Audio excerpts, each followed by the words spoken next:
निसंतान दंपति के लिए एक तरह से आईवीएफ जो तकनीक इजाद हुई वो एक तरह का आप सोचो कि भगवान का दिया हुआ एक बून है। मीन्स जैसे भगवान एक प्रसाद देते हैं वैसे आईवीएफ दिया उन निसंतान कपल्स के लिए। जैसे उनको निसंतानता दी वैसे आईवीएफ भी दिया, क्योंकि आईवीएफ देने से जो निसंतान कपल्स थे, अगर आप पकड़ लो कि 100 निसंतान कपल हैं तो उसमें से एटलीस्ट नहीं तो 80-90% को बच्चे मिल जाते हैं। अब वो बच्चे किस तरह से मिलते हैं? आईवीएफ के द्वारा। अब आईवीएफ के अलग अलग तरह के तकनीक होते हैं जो हम करते हैं लैब में।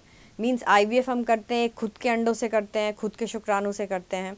एक हम किसी और जैसे दाता अंडे इस्तेमाल करते हैं और हस्बैंड के शुक्राणु होते हैं। दूसरे होते हैं जैसे शुक्राणु किसी और के ले लिए और वाइफ के खुद के अंडे हैं। तो इस तरह के अलग अलग तरह के वेज होते हैं जिससे कि हम आईवीएफ करते हैं। तीसरी चीज़ ये होती है जो बिल्कुल ही जो मेल पार्टनर्स होते हैं, मींस जो हस्बैंड्स होते हैं जिनमें स्पर्म ही नहीं आते हैं, उनके लिए तो बहुत बड़ी बून है। क्योंकि अगर ये आईवीएफ ही नहीं होता, आईवीएफ की तकनीक ही नहीं होती तो वो तो कभी बाप बन ही नहीं सकते थे, बिकॉज उनके तो स्पर्म्स हैं वो उनके अंदर ही ट्रैप्ड है। मींस बोलने का मतलब कि उनके जो टेस्टिस हैं उनके अंदर उनके स्पर्म्स हैं जो छुपे पड़े हैं। तो एक तरह से हम आईवीएफ स्पेशलिस्ट उन स्पर्म्स की खोज करते हैं।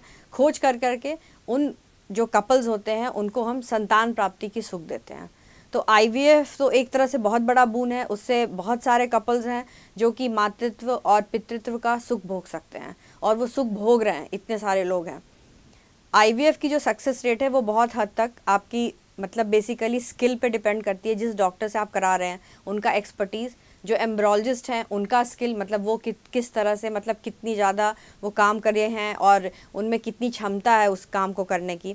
तीसरी चीज़ ये है कि जो एनवायरनमेंट है जहाँ पे वो बच्चा बनता है वो एक स्किल होना चाहिए कि वो भी एनवायरनमेंट अच्छे तरह से, एक तो अच्छा एटमॉस्फेयर हो, दूसरा कि अच्छा एटमॉस्फेयर होने के बाद उसको अच्छे तरह से मेंटेन किया गया। और जैसे आप बहुत अच्छा घर तो ले लिए लेकिन आपने उसकी मेंटेनेंस नहीं करी, अगर मेंटेनेंस ही नहीं करी उस घर की तो घर तो बिल्कुल ख़राब हो गया। तो सेम चीज़ एक आईवीएफ लैब के लिए है। तो सबसे पहले वहाँ की आईवीएफ लैब, जिस तरह की लैब है वो इम्पॉर्टेंट है।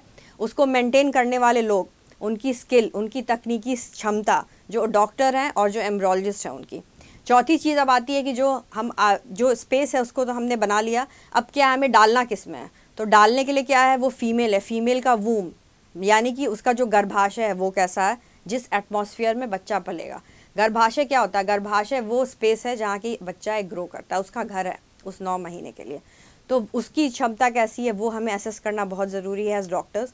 और यूजुअली हम पेशेंट्स को पहले ही बता देते हैं टाइम रहते ही कि भाई तुम्हारा गर्भाशय इसको ले पाएगा या नहीं, या तुम्हें किराए की कोख की ज़रूरत है।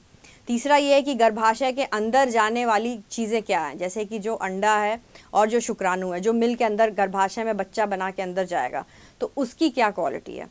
उसके लिए भी हम आपको बताया कि तरह तरह के हम प्रोसीजर्स और तकनीक यूज़ करते हैं अपने सक्सेस रेट को एनहांस करने के लिए, मीन्स बढ़ाने के लिए। और चौथी चीज़ ये है कि जब गर्भाशय के अंदर उस बच्चे को डाल दिया गया तो वो कैसे पलेगा। जैसे कि एक बीज होता है, उसको जब हमने रोप दिया एक पौधे को, एक जैसे हमने सॉइल में डाल दिया, तो उसके लिए फिर हमने उसको क्या क्या दिया उसको ग्रो करने के लिए। तो ये बहुत सिंपल है पेशेंट्स के लिए, उन कपल्स के लिए समझना कि हमें किस किस चीज़ की ज़रूरत है। तो जो हमने बच्चा मीन्स जो बीज है अगर हमने उसको लगाया एक सॉइल में तो उसके लिए हमें क्या चाहिए होता है, न्यूट्रिशन मीन्स पोषक तत्व आप क्या दे रहे हैं उस फीमेल को जो उसको अपने बच्चे को गर्भ में पाल रही है। तीसरी उसका अपना एटमॉस्फेयर किस तरह का है, मीन्स उसका फिजिकल एटमॉस्फेयर, मीन्स गर्भाशय के अंदर का एटमॉस्फेयर, यानी कि उसको ब्लड सप्लाई कैसी जा रही है, उससे ब्लड सप्लाई मिलती है। सोच यानी कि जो हार्मोन लेवल्स बन रहे हैं, जो पिट्यूटरी ग्लैंड है तो सोच की वजह से हार्मोन लेवल्स बनते हैं, तो वो उसको किस तरह से मिल रहे हैं। तो ये सारी चीज़ें मिला करके एक आईवीएफ साइकिल का सक्सेस रेट डिसाइड करती हैं कि आपका आईवीएफ साइकिल सक्सेसफुल होगा या नहीं होगा।